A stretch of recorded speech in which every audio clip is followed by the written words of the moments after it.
Reporters club का अध्यक्ष ऋषि रमनाजी, पत्रकार मित्रहरू, परिवर्तित सन्दर्भ अहिले सबै नेपालीको सामु छर्लङ्ग छ। तपाई पत्रकार मित्रहरूले सबै कुरा थाहा पाइ राख्नु भएको छ।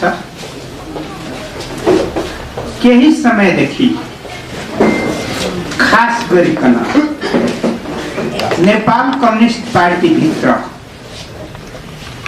आन्तरिक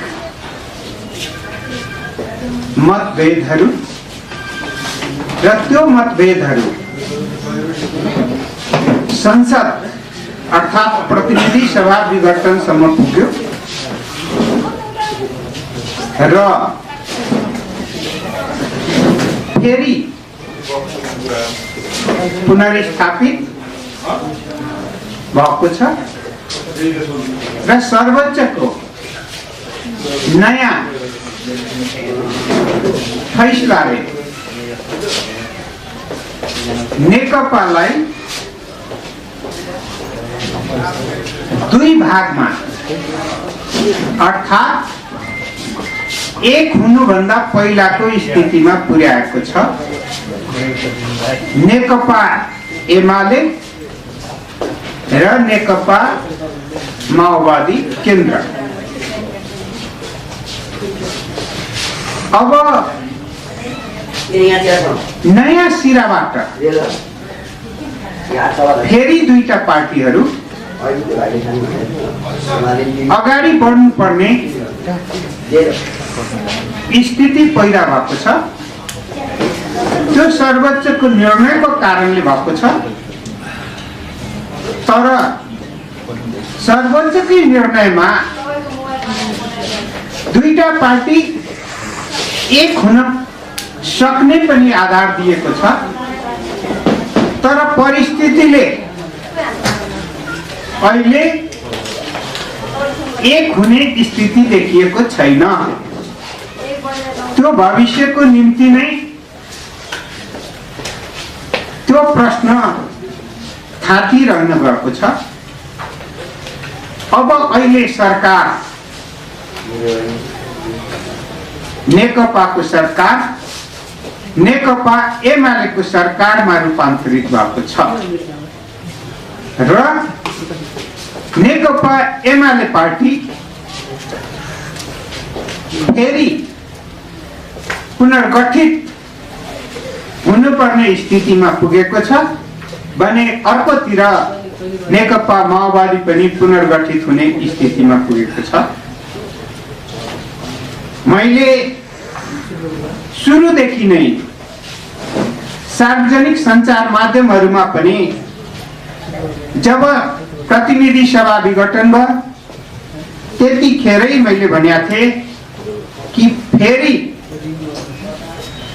पुनर्स्थापित हुनुपर्छ। प्रतिनिधि सभा पुनर्स्थापित भयो। मैले सरकारको विरोधमा अविश्वासको प्रस्ताव आउँदैन भनेको थिएँ। सरकारको विरोधमा अविश्वासको प्रस्ताव आएन। अब अहिले मैले एकताको कुरा उठाएको थिएँ। नयाँ निर्णयले नयाँ चरणमा एकताको कुरा भएको छ। अहिले को सरकार फेरि सरकारमा अविश्वासको प्रस्ताव आउँछ कि यहाँहरूलाई जिज्ञासा होला। मेरो विश्वास यो प्रतिनिधि सभाको कार्यकाल भित्र अविश्वास प्रस्ताव आउँदैन।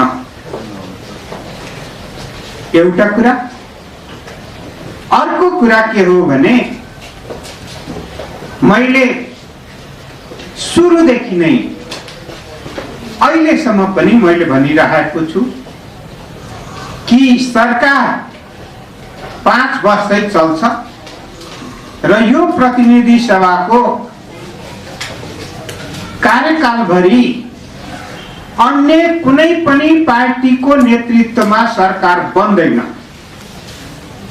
म फेरि आज दोहोर्याएर भन्छु र लगातार म भन्दै आएको छु, जहाँसम्म आन्तरिक किचलो ले नयाँ परिस्थितिमा प्रवेश गरिसकेको हुनाले नेकपा एमाले भित्र अब जे जति नेकपा भएर किचलो थियो त्यो अब त्यो रूपमा रहँदैन। नेकपा एमाले एक ढिक्का भएर सम्पूर्ण नेतृत्व पंक्ति एक भएर सरकारको रक्षा गर्ने, पार्टीको नीतिहरूलाई कार्यान्वयन गर्न सरकार मार्फत एक ढिक्का भएर अगाडि बढ्छ। यहाँले उठाउनुभयो प्रश्न कि वर्तमान प्रधानमन्त्री सम्मान्य केपी शर्मा ओली, पूर्व प्रधानमन्त्रीज्यूहरू एवं पार्टीका वरिष्ठ नेता माधव कुमार नेपाल, झलनाथ खनाल वा वामदेव गौतम लगायतका नेताहरू के गर्नुहुन्छ भन्ने हो भने अब उहाँहरूले नेकपा एमालेलाई बलियो बनाउने, सरकारलाई बलियो बनाउने बाहेकको अन्य कुनै पनि गतिविधि क्रियाकलाप अब गर्नुहुन्न भन्ने मेरो विश्वास छ। र अझै पनि म फेरि थप त्यसमा के भन्न चाहन्छु भने छिट्टै पार्टीका अध्यक्ष सम्मान्य प्रधानमन्त्री केपी शर्मा ओली र वरिष्ठ नेताहरू, पूर्व प्रधानमन्त्रीज्यूहरू र पार्टीका नेताहरूको बीचमा अब छलफल सुरु हुन्छ र अब संसद भित्र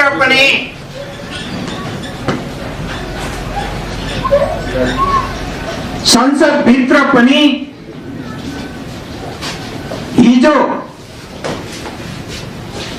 जुन पहिलो बैठकमा केही देखियो त्यो कुरा अब हुँदैन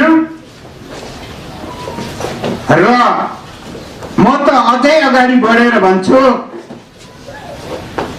कि सरकारलाई बलियो बनाउने सन्दर्भमा, सरकारलाई स्थायित्व दिने सन्दर्भमा, सरकारलाई समर्थन जुटाउने सन्दर्भमा पार्टी भित्र आफ्नो भूमिकालाई केही पहिलाको विवादित समयलाई बिर्सेर अग्रणी भूमिका वरिष्ठ नेता पूर्व प्रधानमन्त्री माधव कुमार नेपाल, वरिष्ठ नेता पूर्व प्रधानमन्त्री झलनाथ खनाल, नेता कमरेड वामदेव गौतम लगायतले अब अग्रणी भूमिका खेल्नुहुन्छ भने मलाई विश्वास छ र अब एक भएर अगाडि बढ्छौं। अर्कोतर्फ प्रतिपक्षमा रहनुभएका प्रमुख प्रतिपक्ष पनि अब नेपालको लोकतन्त्रमा, लोकतान्त्रिक प्रक्रियामा र प्रतिपक्षी भूमिका भित्र सकारात्मक सोचको साथ अगाडि बढ्नुहुन्छ उहाँहरू पनि मलाई विश्वास छ तर छिटै प्रतिनिधि सभा फेरि विघटन होस्, फेरि चुनाव होस् अनि खिचल्लो त छँदै थियो, त्यसको च्याके थापेर आफूलाई फाइदा हुने यदि कुनै स्वदेशी या विदेशी शक्तिहरूले ठान्छन् भने मैले त्यो सपना पूरा हुँदैन र त्यो सपनालाई मैले सिल्ली सपनाको रूपमा मात्र लिन्छु। बुद्धि विवेक लगाएर नेपाल र नेपालीको हितमा, लोकतन्त्रको रक्षामा, संविधानको कार्यान्वयनमा, देशको समृद्धि र विकासको सन्दर्भमा, सुशासनको सन्दर्भमा आफ्नो सकारात्मक योगदान सबैबाट पुग्छ भने मैले आशा र विश्वास लिएको छु। बिग्रेको कुराहरूलाई बनाउने जिम्मेवारी पनि संसद भित्र रहेका हरूको नै रहेको अवस्थामा र मूल रूपमा नेपालको संविधानले दिएको बहुदलीय संघीय लोकतान्त्रिक गणतन्त्र छ। यसलाई विचारको हिसाबले बहुलवाद भए पनि संविधानले अंगीकार गरेका बाटाहरूलाई फराकिलो बनाउँदै मुलुकलाई अगाडि बढाउने सन्दर्भमा अब कुनै किसिमको अलमलमा पर्नुपर्ने आवश्यकता छैन र तपाई सञ्चारकर्मीहरूले पनि कहिलेकाहीँ कसले बहकाउँछन्, कहिलेकाहीँ कसले बहकाउँछन्, विभाजित हुनुपर्ने स्थिति छैन र यथार्थ सत्यपरक सूचनाहरू जनता समक्ष निर्भयपूर्ण रूपमा दिँदै आउनु भएको छ। अझै परिष्कृत भएर दिनुहुनेछ भने विश्वास राखेको छु। धन्यवाद।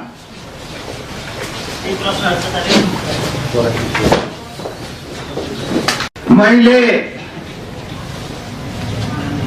हो नेकपामा एउटा स्थिति विभिन्न नेताहरूमा देखा पर्यो।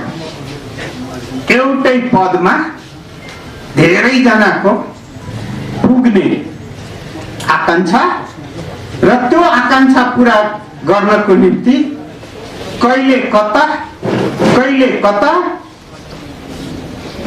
अनि कुबाटोमा जाने प्रयत्न र त्यो बाटोमा गएपछि आफ्नो मनोगत महत्वाकांक्षा पूरा हुन्छ भनेर ठानेर केही गतिविधि भएका थिए।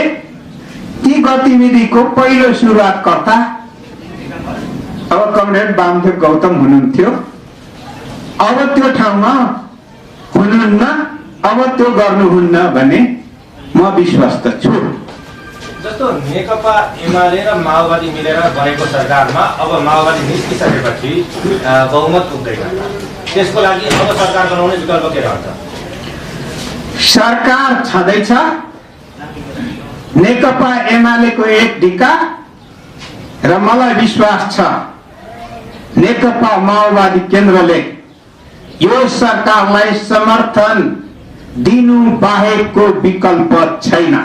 उहाँहरूको समर्थनले नै यो सरकार अगाडि बढ्छ र आवश्यक पर्दा थप राजनीतिक दलहरूको पनि समर्थन सरकारले पाउँछ। भनेपछि नेकपा एमाले र माओवादीको जुन नेकपा हुँदाको द्वन्द्व थियो नि, त्यो चाहिँ देखावटी द्वन्द्व मात्रै देखियो नि त्यसो हुँदा तपाईँको भनाइ? केही समयदेखि नेकपा भित्रको द्वन्द्व फरक धारबाट कम्युनिस्ट आन्दोलनभित्र आएको एउटा स्थिति। अर्को कुरा के हो भने त्यही बीचमा पदीय महत्वाकांक्षाले ठाउँ ओगटेको र अलि अस्वस्थकर क्रियाकलापहरू भएका। अब ती सबै क्रियाकलापहरू इतिहास भइसके, त्यसकारण अब त्यो वर्तमानमा कुनै काम छैन। त्यसकारण नयाँ सिराबाट अगाडि बढ्ने हो।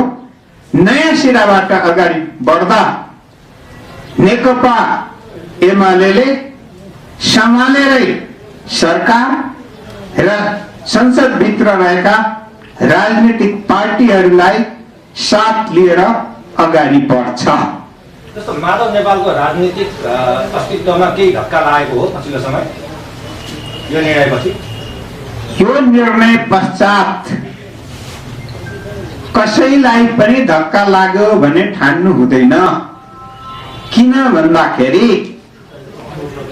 यो सैद्धान्तिक विवाद पनि थिएन र यो मूल रूपमा केही कार्यशैलीको विवाद थियो र त्यहाँभित्र पनि पदीय महत्वाकांक्षा थियो र पछिल्लो अवधिमा यो यसको छिनोफानो भएको छ।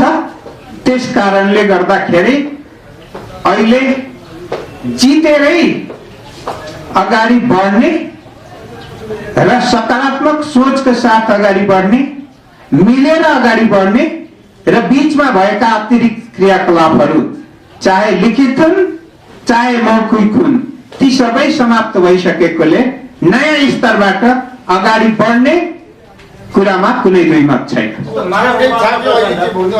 विश्वासको मत फिर्ता लिने निर्णय गर्यो माओवादी केन्द्रले, भर्खर मैले कुरा गरेँ। अब ठ्याक्कै त्यो विषयमा अर्थमा भन्नु, अब उहाँले राजीनामा दिनुहुन्छ कि विश्वासको मत लिएर यदि के गरिए विकल्प के छ?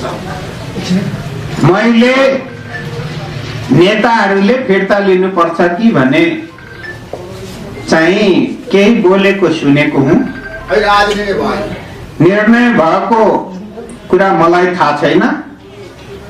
तर के हो भने सामान्य प्रधानमन्त्रीज्यूले संसदमा विश्वासको मत लिनुहुन्छ र विश्वासको मत चाहिँ बहुमत पुग्ने गरिकन आउँछ र यो सरकार ढल्दैन भन्ने मेरो विश्वास हो। अहिलेको अवस्थामा प्रधानमन्त्रीज्यू फेरिने स्थिति देख्दिन। मतमा परेपछि राजीनामा दिनु पर्दैन? विश्वासको मत लिन्छु भनिसकेपछि राजीनामाको कुरा आएन।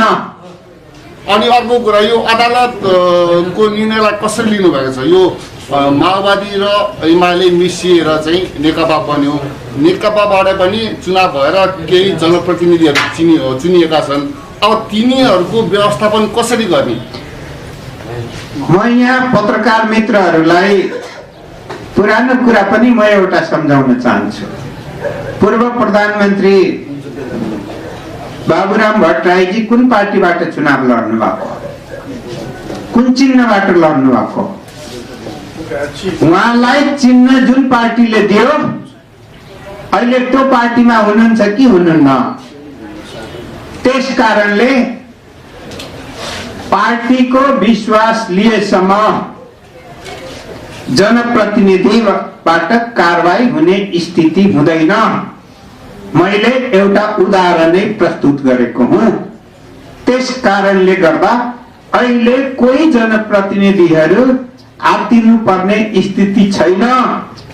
तर के हो भने निर्णय र निर्देशन भन्नाले सामान्य निर्देशन होइन, व्हिप पालना गर्नुपर्ने हुन्छ। होइन भने कारबाहीको भागी हुनुपर्ने भएको कारणले गर्दा समझदारीको विकास चाहिँ नयाँ स्तरमा हुन्छ भन्ने मेरो विश्वास हो। प्रतिनिधिहरू खारिजीमा अथवा कारबाहीमा पर्ने मैले धेरै सम्भावना देख्दिन। निर्वाचित जनप्रतिनिधिले व्हिप चाहिँ कुनको मान्ने? एमालेको मान्ने कि माओवादीको मान्ने? जुन चिन्हबाट उठ्नु भएको छ र पार्टी चिन्ह फरक भए पनि समझदारी यदि भएको छ भने समझदारी अनुसारको निर्देशन जो हुइप हुन्छ त्यसलाई पालना गर्नुपर्छ। जस्तो 19 जना सांसद के हुन्छ राष्ट्रिय सभाका सांसद भविष्य त गयो। राष्ट्रिय सभाका निर्वाचितहरूको भविष्य समाप्त हुँदैन। उहाँहरूले समझदारीमा आफू र आफ्नो पार्टी रोज्न सक्नुहुन्छ भन्ने मेरो विश्वास छ। जस्तो रामबाबु थापा बादलहरूले के गर्ने? तपाईँ त अब अहिले एमालेको नेता, उहाँहरू माओवादी केन्द्रको नेता, केपी शर्मालाई साथ दिने कि तपाईँसँगै रहने? एउटा जाने बसन्तपुर जाने? अब केही नेताहरूले जो अहिले मन्त्री पनि हुनुहुन्छ, स्वतन्त्रता त उहाँलाई छ, तर उहाँ सामान्य प्रधानमन्त्रीज्यू केपी शर्मा ओलीलाई साथ दिन्छु भनेर सार्वजनिक अभिव्यक्ति दिइराख्नु भएको सन्दर्भमा मैले अन्यथा भनिराख्नु पर्दैन। होइन, अब तपाईँहरू चाहिँ यता आउने सर्वकै होइन, अलग हुने माओवादी केन्द्र र एमाले, अनि माओवादी केन्द्रको नेता चाहिँ तपाईँहरूसँग रहिरहनु पर्ने फेरि? मैले राजनीतिक सहमति भनेको छु। मैले चाहिँ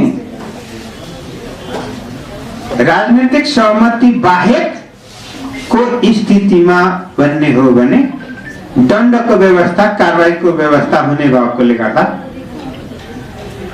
सकेसम्म मलाई विश्वास छ कि कोही पनि जनप्रतिनिधिहरू कारबाहीमा पर्नुहुन्छ भने मलाई लाग्दैन। नेकपा पार्टी त ऋषिराम कटेलको नाममा गइसकेको छ। अब नेकपा पार्टीले चाहिँ व्हिप जारी गरेर कारबाही गर्ने हो कि सूर्य चिन्हले व्हिप जारी गरेर कारबाही गर्ने हो? कसरी कारबाही गर्ने? अब हामी चुनाव लड्दा नेकपा बनेको थिएन, एमाले र माओवादी केन्द्र नै थियो। त्यस कारणले एमाले रहेकाहरूलाई कुनै किसिमको समस्या भएन, माओवादी केन्द्रमा रहनुभएका उहाँहरूलाई पनि समस्या भएन। तर यदि यो बीचको स्थितिको कारणले गर्दा फरक स्थितिमा हो भने त्यो विषयमा राजनीतिक समझदारी बनाउनु पर्ने हुन्छ। त्यसकारण मलाई लाग्दैन कि पार्टी अभिव्यक्ति बन्छन्। राजनीतिक समझदारी बनाएर अगाडि सकारात्मक रूपमा बढ्ने स्थिति पैदा हुन्छ भने मेरो विश्वास हो। जस्तो तपाईँलाई थाहा छ, म जाँदा एउटा प्रदेश सरकारको कुरा गर्छु। प्रदेश सरकारमा तपाईँहरू अब 3-4 ठाउँमा अल्पमत हुनुहुन्छ। के गर्नु? तपाईँ कसको समर्थन हुनुहुन्छ? काङ्ग्रेसको कि तपाईँको चोइसको, जसमा कि माओवादी केन्द्र? प्रदेशहरूले आफ्नो अनुकूलता अनुसार सहयोग र समर्थन पाउने स्थिति र विश्वासको मत लिने स्थिति हुन्छ। जस्तै अविश्वासको प्रस्ताव आएका प्रदेशहरूमा नेकपा एमालेको बहुमत रहेको कारणले गर्दा ती अविश्वासको प्रस्तावहरूको औचित्य अब समाप्त भएर जान्छ। नयाँ ठाउँहरूमा यदि समस्या आयो भने नयाँ स्तरबाट छलफल गरेर त्यसको निकास निक्लिन्छ।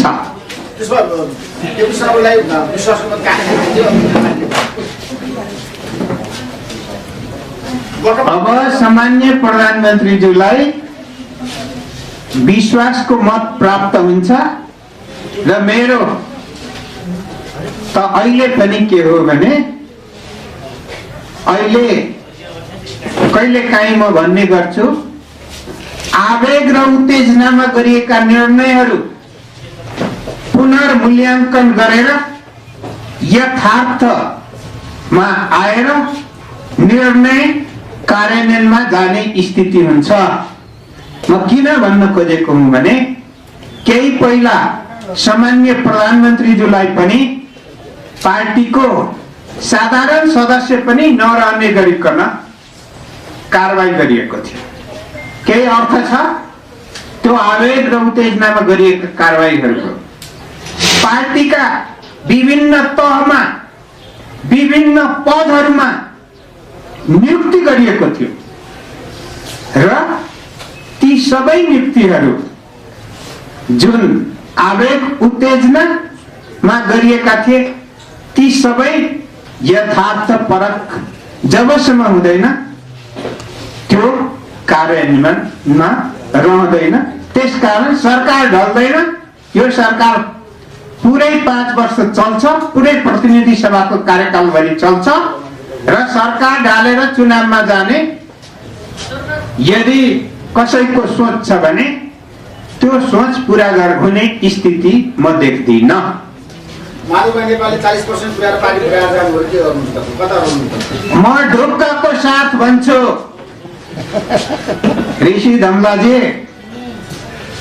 हिजो तपाईले पनि म मन्त्री भएकै बेलामा धेरै प्रश्नहरू सोध्नु भएको थियो, उत्तर व्यवहारले पनि पाइसक्नु भएको छ र माधव कुमार नेपाल वरिष्ठ नेता पूर्व प्रधानमन्त्री उहाँले पार्टी फोड्नुहुन्न, पार्टी जोड्नुहुन्छ र जोड्नको निम्ति लागिसक्नुभयो भने मेरो अनुभूति छ र मेरो यही अनुभूति भएकोले गर्दा आज फेरि पनि भन्न चाहन्छु नेकपा एमाले फुट्दैन र नेताहरू अन्य पार्टीमा जाने स्थिति म देख्दिनँ। त्यो त बहुमत नहुँदा मात्रै होला। नेकपामा बहुमत हुँदा त भोलिसक्नु भएको लगभग निश्चित नै थियो नि त। यो वरिष्ठ नेता माधव नेपालहरूलाई प्रधानमन्त्रीले कारवाही गर्ने सम्भावना कतिको छ, के छ? अब नयाँ स्तरमा कारवाही हुने अहिले म कुनै स्थिति देख्दिनँ। अझै वरिष्ठ नेता माधव कुमार नेपाललाई कारवाही गर्ने कुरा त अहिलेलाई कल्पना पनि गर्न सकिँदैन।